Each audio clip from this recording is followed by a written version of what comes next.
하되 착한 일을 하되 더욱 믿음의 가정들에게 할지니라. 아멘. 네, 우리의 서로의 짐을 집시다라고 한번 인사 한번 해보겠습니다. 서로의 짐을 집시다. 무슨 서로의 짐을 지라고 하는 것일까요?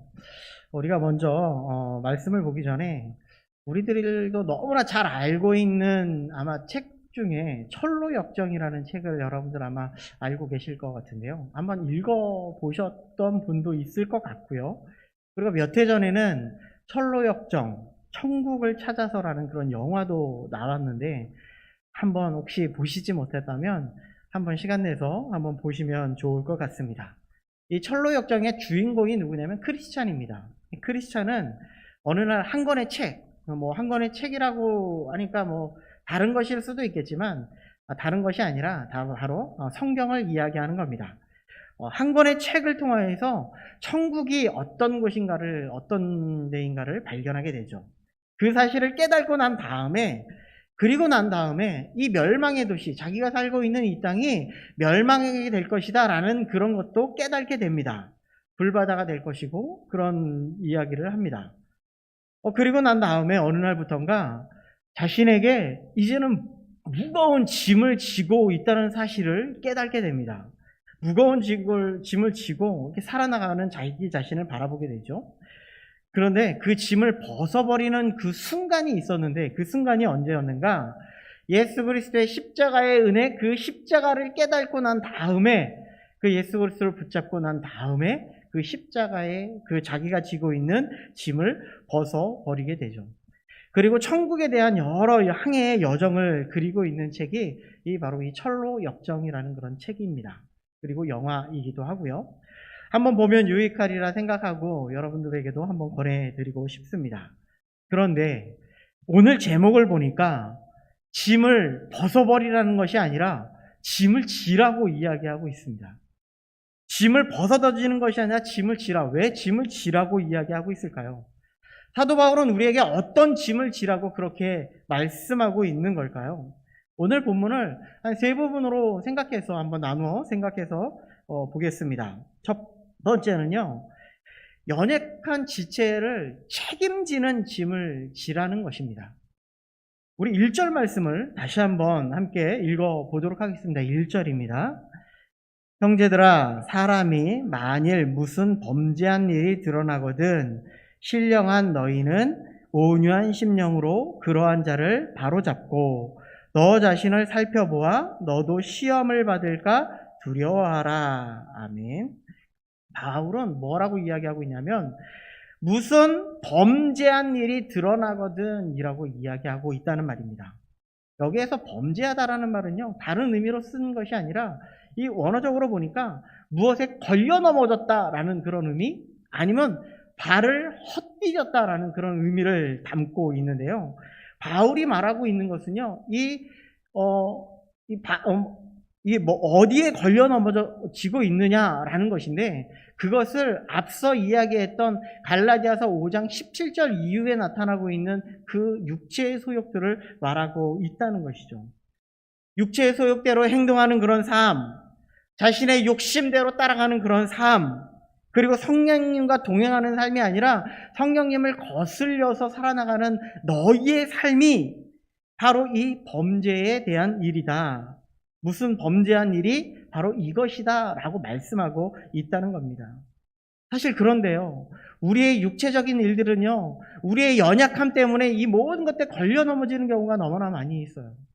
우리의 연약함 때문에, 우리의 힘으로 이 모든 것을 감당할 수 없는 그 연약함 때문에 이 모든 일이 이루어진다는 말입니다. 뿐만 아니라 이 발을 헛디딘다라는 그런 의미 속에는요, 실수로 넘어지는 경우도 있다는 것을 의미하고 있어요. 우리가 이 세상을 살아나가면서 하나님의 자녀답게 그렇게 살아나가는 우리들이지만 우리는 실수를 통하여서 이 세상을 살아나가면서 범죄할 수도 있다라는 것을 말씀하고 있다는 것이죠. 다윗이 어떤 삶을 살았는지 여러분들 다 아실 겁니다. 구약에서의 가장 위대한 왕일 뿐만 아니라 약속의 왕이기도 한 이 다윗은요, 성적으로 범죄한 그런 자이고요, 그 다음에 사람을 죽이는 그런 죄도 범하였던 그런 사람입니다. 어떻게 이런 사람이 우리가 알고 있는 가장 위대한 왕이 될 수 있을까요? 그런 왕이 어떻게 하나님의 약속으로 주어진 그런 왕이 될 수 있을까요? 그런데 하나님께서는 그를 세우셨고 그를 높여주셨다는 말을 하고 있다는 겁니다. 그래서 우리는 이렇게 연약하고 넘어지고 쓰러지고 이 범죄한 이들을 향하여서 우리는 어떻게 해줘야 되는가? 누군가가 잡아줘야 한다라고 말하고 있는데 누가 잡아줘야 하냐면 신령한 너희가 잡아줘야 한다라고 말씀하고 있다는 것이죠.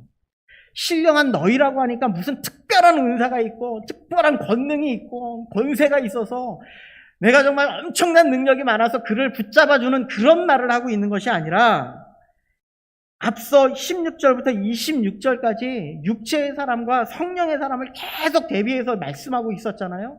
육체의 사람은 이런 일이고 육체의 일을 하는 사람은 이런 사람이고 성령의 사람은 이런 사람입니다 라고 그렇게 이야기를 했는데 성령을 소유한 너희가 육체적으로 연약한 너희들에게 육체적으로 넘어지는 그들을 너희들을 좀 잡아줬으면 좋겠다라고 말씀하고 있는 겁니다.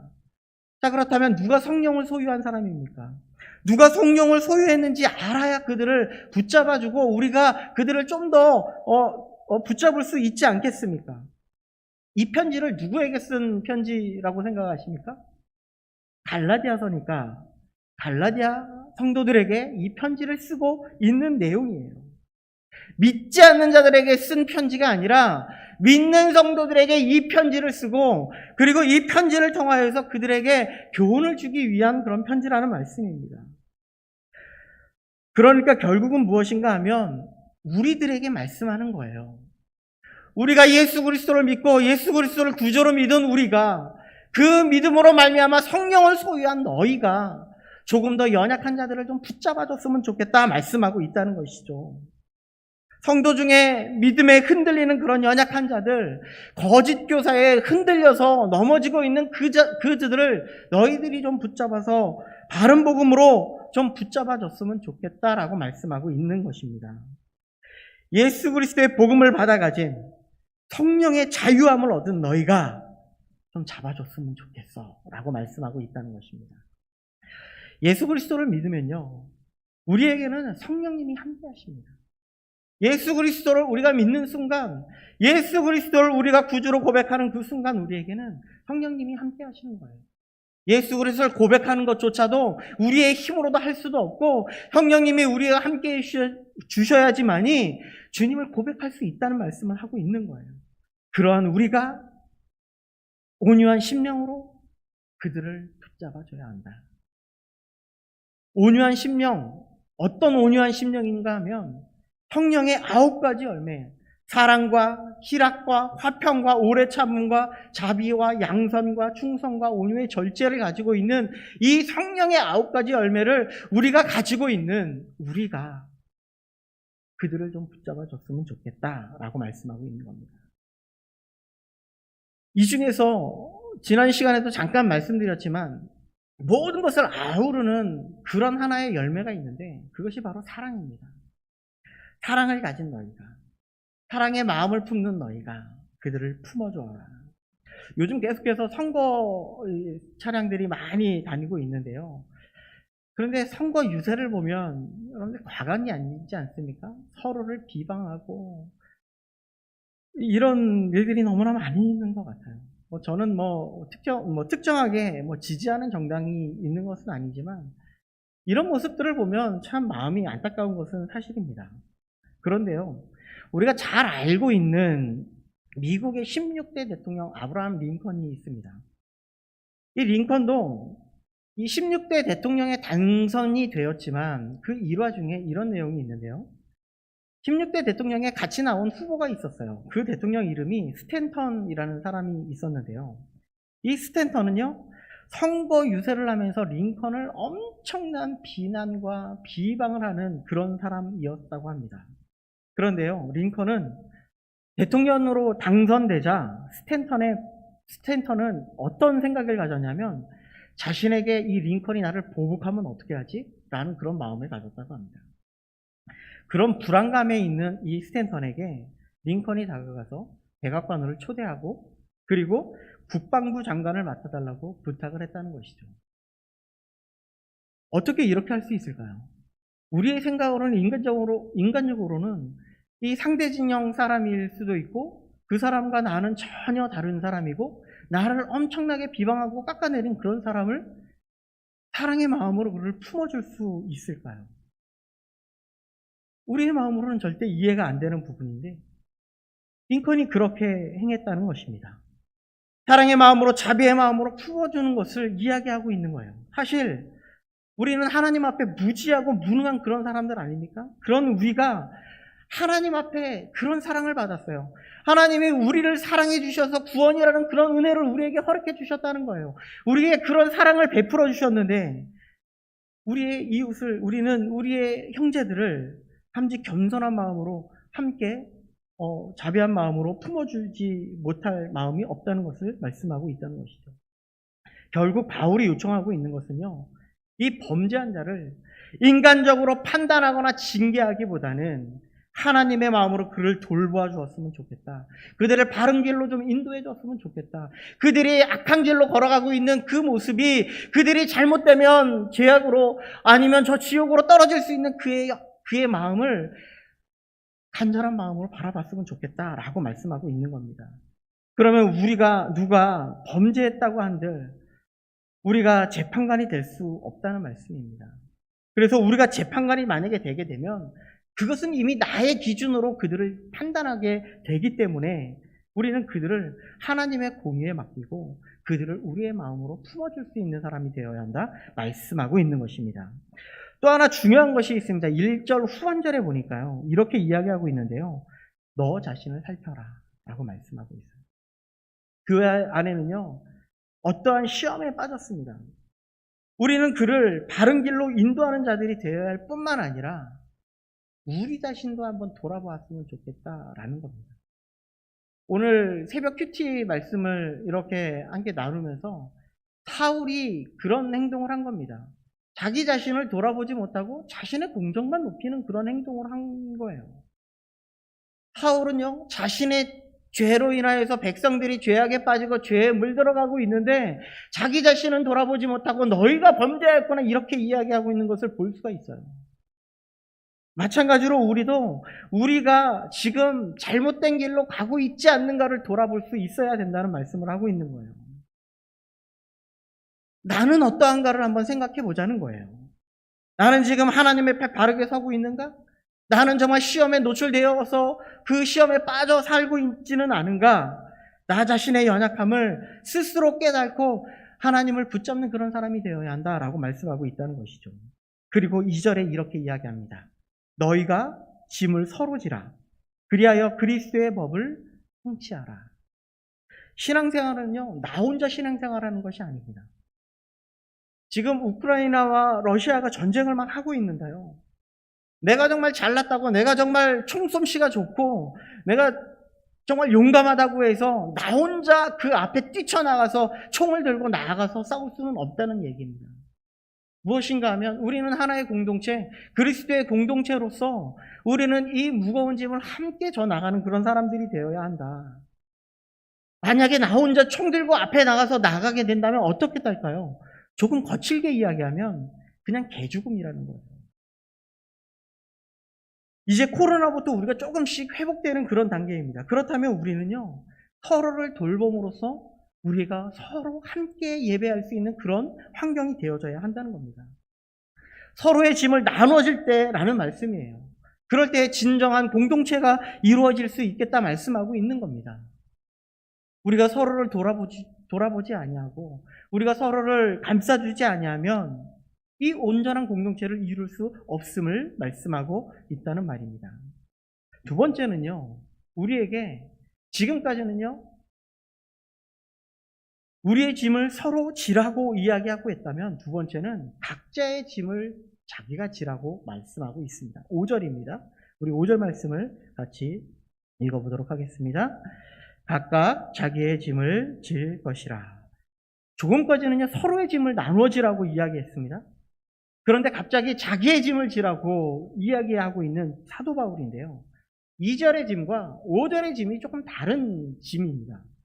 2절의 짐은요, 이 성경이 헬라어로 쓰여져 있기 때문에 헬라어로 보면요, 바로스라는 그런 단어를 쓰고 있는데요. 이 바로스라는 단어는요, 어떤 단어인가 하면요, 아주 무거운 짐을, 절대로 혼자 들 수 없는 짐을 딱 갖다 놓고 이것을 함께 나눠 지십시오라는 말씀을 하고 있는 거예요. 그런데 5절에 있는 말은요, 포르티온이라는 단어를 써서요. 여러분 한번 남자들은 군대를 갔다 오신 분들도 있겠지만 군장을 지라라는 말이 있고요. 우리가 여행 갈 때 캐리어나 이런 것을 끌고 가잖아요. 배낭 같은 것도 들고 가잖아요. 배낭을 지라라는 그런 의미를 담고 있다는 것입니다. 그러니까 이 말은 어떤 의미인가 하면 공동체로서 우리가 함께 져나가야 하는 그런 짐이 있다면 우리는 각자 애인에게 주어진 우리가 감당해야 될 짐들이 있다는 것을 말씀해주고 있는 거예요. 4절을 한번 보세요. 각각 자기의 일을 살피라. 그리하면 자랑할 것이 자기에게는 있어도 남에게는 있지 아니하려니 라고 말씀하고 있는데요. 여기에서 각각 자기의 일을 살피라라는 의미는 어떤 의미를 담고 있냐면 어떤 것을 말하고 있냐면 각각 우리들에게 주어진 은사들이 있다라는 것을 말씀하고 있는 겁니다. 그러니까 곧 우리들에게 은사들을 각각 질 수 있었으면 좋겠다라고 말씀하고 있는 겁니다. 고린도전서 12장에 보면 은사는 여러 가지라고 말씀하면서 고린도전서 12장이 은사장 아닙니까? 은사장을 하면서 여러 가지 은사들을 다 나열하고 있어요. 그 다양한 은사들이 각자에게 필요에 따라서 주어졌다는 것을 말씀하고 있다는 것이죠. 우리 이제 사역자분들 같이 이렇게 있으면서 다니엘 전사님 참 찬양을 잘하시는 것 같아요. 찬양의 은사를 좀 받아가져서 찬양을 참 잘 인도하시고, 우리 다니엘 전사님 볼 때마다 되게 겸손하시고 이런 모습이, 책도 참 많이 읽으시는 것 같고 은사이신 것 같아요. 저를 보면 참 부족하고 막 이런 모습이 너무나 많은 것 같습니다. 근데 이렇듯 우리에게는 각자 필요한 하나님의 은사를 각각 심어주셨다는 거예요. 어느에게는 찬양을 잘하는 은사를 주셨고, 어느에게는 정말 게임을 잘 인도할 수 있는 그런 은사를 주셨고요. 또 누구에게는 겸손할 수 있는 그런 은사를 주셨고, 누구는 섬길 수 있는 은사를 주셨다는 거예요. 그런데 이것은요, 자기가 이것을 할 때에는요, 이것은 누구에게 자랑이 되는 것이 아니라 그 자신에게만 그것이 자랑거리가 되고 자랑거리가 된다라고 오늘 4절 말씀이 그 이야기를 하고 있다는 말씀입니다. 만약 저에게 아이를 가르치는 은사가 있다면 우리는 교사로서 헌신할 수 있어야 된다는 말씀을 하고 있는 것이고요. 그리고 또한 나에게 찬양의 은사가 있다면 성가대로서 찬양대로서 봉사할 수 있는 은사가 있어야 된다라고 말씀하고 있는 겁니다. 그것이 하나님 편에서 합당하다는 말씀을 하고 있는 거예요.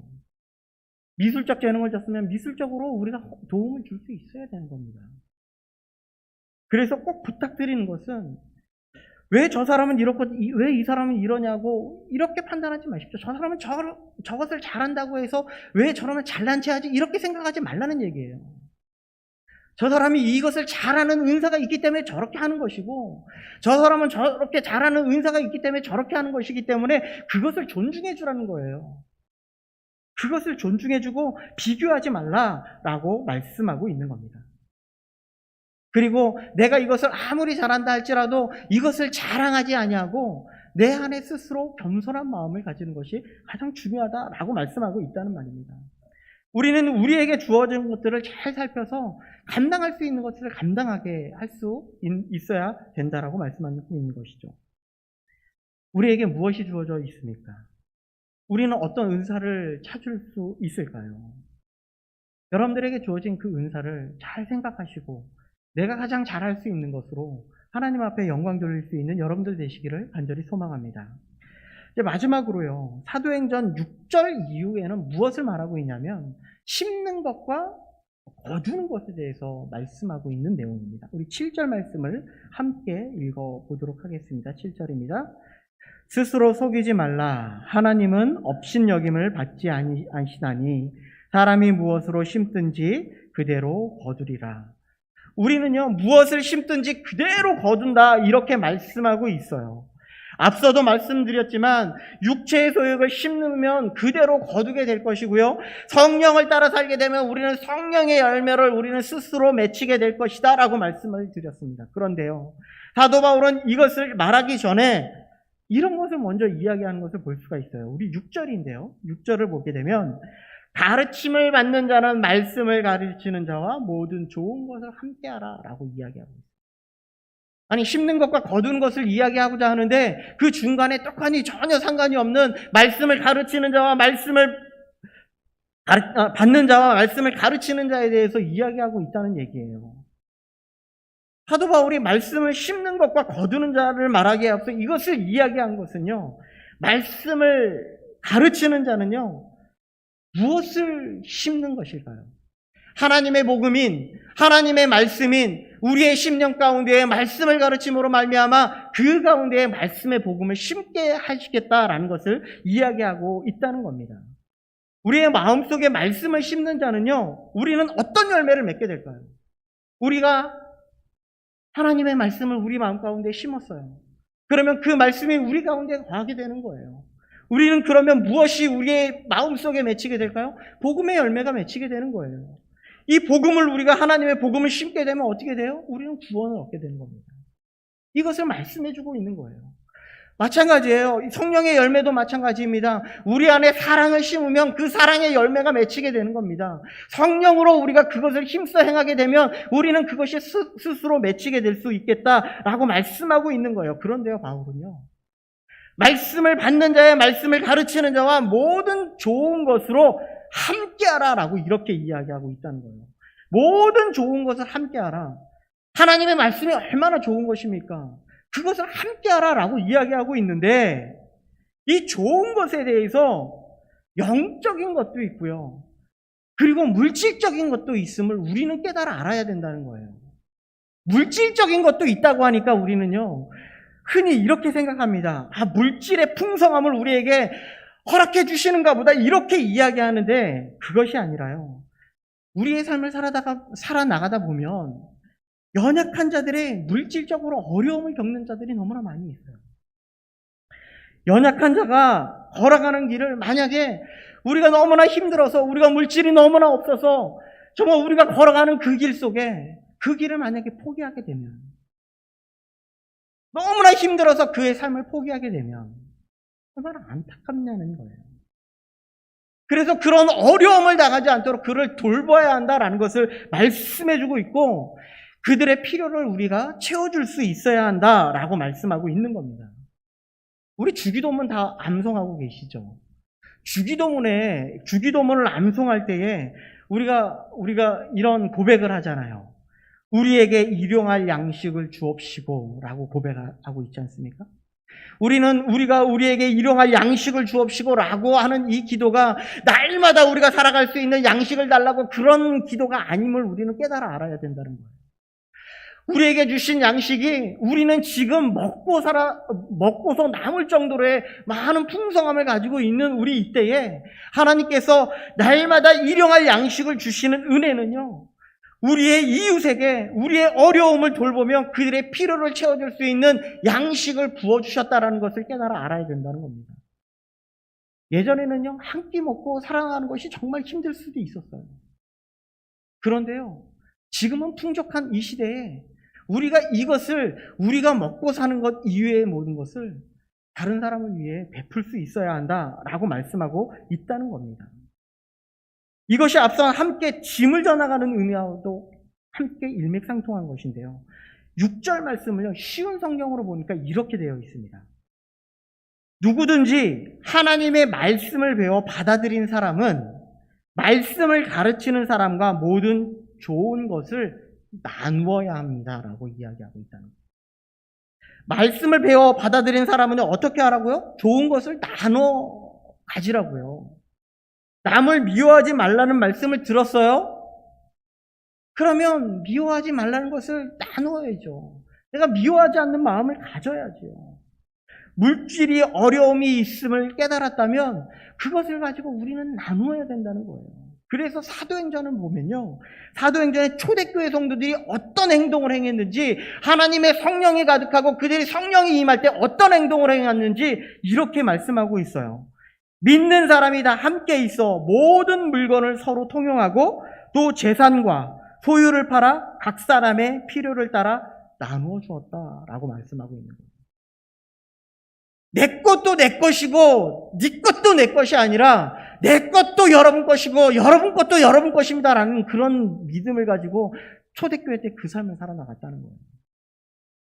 어떻게 이런 일이 가능할까요? 하나님의 성령이 우리 안에 임하고 그 성령 안에 열매가 맺히면 서로 좋은 것을 나눌 수 있게 된다는 겁니다. 그리고 난 다음에 바울은 무엇으로 심든지 그대로 거둔다고 이야기하고 있어요. 육체의 욕심을 따라 우리가 심게 되면 육체의 것을 우리가 거두게 될 것이고, 좋은 것, 성령을 위하여 심게 되면 성령의 것을 우리가 얻게 될 것이라는 말씀을 하고 있습니다. 그런데 성도님들도 아시겠지만 심는 건지 얼마나 힘든 것인지 우리는 너무나 잘 알고 있어요. 그래서 바울이 9절에 이렇게 이야기합니다. 우리가 선을 행하되 낙심하지 말지니 포기하지 아니하면 때가 이름에 거두리라. 힘든 것들 정말 힘들고 어렵지만 여러분들 낙심하지 마십시오. 그것이 거둘 때가 있을 겁니다. 포기하지 마십시오. 거둘 때가 있을 것입니다. 라는 것을 사도 바울이 이야기하고 있다는 겁니다. 지난 시간에 감자 기르는 법 제가 말씀을 드렸었는데요. 수요 예배 때 말씀을 드렸는데요. 사실 농사일이 정말 힘든 것 같아요. 정말 수고와 땀 흘림이 없이는 정말 바른 열매도 맺을 수도 없고 좋은 열매를 맺을 수도 없는 것이 바로 농사일인 것 같습니다. 그리고 또 씨를 심었다고 해서 바로 열매가 맺히지는 않죠. 그때를 기다리고 좋은 물을 주고 그리고 순도 따줘야 하고 그리고 약도 쳐줘야 하고 많은 수고가 있은 후에 우리가 그 결과로 열매를 맺게 된다는 것을 우리는 깨달아 알아야 합니다. 우리는 지금 하나님의 말씀의 복음을 뿌리고 하나님의 복음을 전도로서 우리 많은 사람들에게 전한다 할지라도 그것이 바로 결실한다 생각하지 마시기 바랍니다. 그것의 결실은 하나님의 때가 됐을 때 분명하게 결실하게 될 줄 믿습니다. 바울이 그러면서 결론적으로 이야기를 합니다. 10절 말씀입니다. 우리 함께 10절 말씀을 읽어보도록 하겠습니다. 그러므로 우리는 기회에 있는 대로 모든 이에게 착한 일을 하되 더욱 믿음의 가정들에게 할지니라.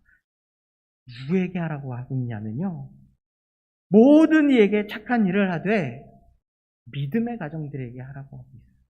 믿음의 가정이 누구일까요? 누가 믿음의 가정일까요?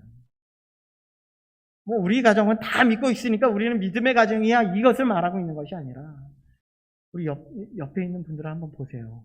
이분들이 믿음의 가정이라는 거예요. 옆에 있는 분들에게 모든 착한 일을 이분들에게 행하라고 말씀하고 있는 겁니다. 교회 공동체가 믿음의 가정이고 참된 열매를 맺게 서로 합력하여 선을 이루어갈 대상들이 바로 여러분들임을, 우리들임을 말씀해주고 있다는 거예요. 그래서 우리는 조금 부족해도, 상대방이 조금 부족해도 용납해 줄 수 있고, 잘한다 싶으면 칭찬해 줄 수도 있는 것이고, 힘들면 함께 져줄 수 있고, 나누어 져줄 수 있고, 우리의 은사대로, 우리에게 주어진 책임대로 모든 것을 감당할 수 있는, 좋은 것을 나눌 수 있는 우리 모든 성도님들 되시기를 간절히 소원합니다. 우리 이 시간 우리 찬양 한 곡 부르시면서 우리 한번 기도하고 마치도록 하겠는데요. 약할 때 강함 대신에 라는 찬양을 함께 하겠습니다. 우리의 힘으로 정말 우리의 믿음을 지켜나가기가 정말 힘들어요. 그런데요, 우리의 약함을 아시고 우리에게 힘을 주시는 그 하나님을 바라보면서 우리에게 그 귀중한 보물을 주신 그 예수 그리스도를 포기하지 아니하는 우리의 신앙 끝까지 붙잡고 나가고, 그리고 옆 사람에게 서로 그것을 위로해주고 함께 할 수 있는 그 신앙을 지켜나가는 그 약할 때 강함 되시는 하나님을 붙잡는 그 하나님이 되시면서 찬양하도록 하시겠습니다.